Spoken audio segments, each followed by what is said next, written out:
Saudara, puluhan anak yatim piatu di Grobogan, Jawa Tengah diajak berbelanja baju lebaran oleh para personel Polres Grobogan. Selain dipersilakan memilih sendiri pakaian yang mereka suka, anak-anak juga menerima bingkisan dan merasakan kebahagiaan saat merayakan lebaran.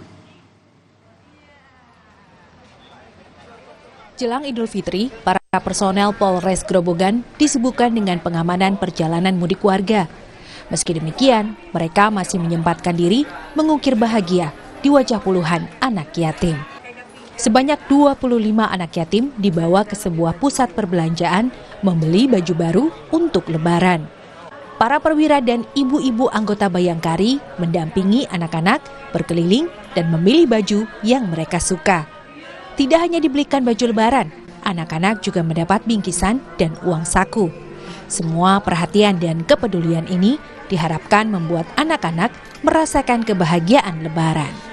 Kita mengajak anak-anak kita, anak-anak yatim untuk berbelanja baju lebaran. Ini memberikan apresiasi, kita memberikan apresiasi kepada anak-anak kita karena mereka sebagian besar sudah berlatih untuk berpuasa. Ini apresiasi buat mereka yang sudah berlatih untuk berpuasa di usia dini.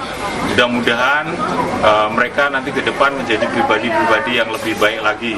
Kita ajak mereka supaya mereka juga turut merasakan kebahagiaan Idul Fitri seperti teman-temannya yang lain. Kepedulian terhadap anak yatim piatu sudah dilakukan jajaran Polres Grobogan sejak Lebaran tahun lalu.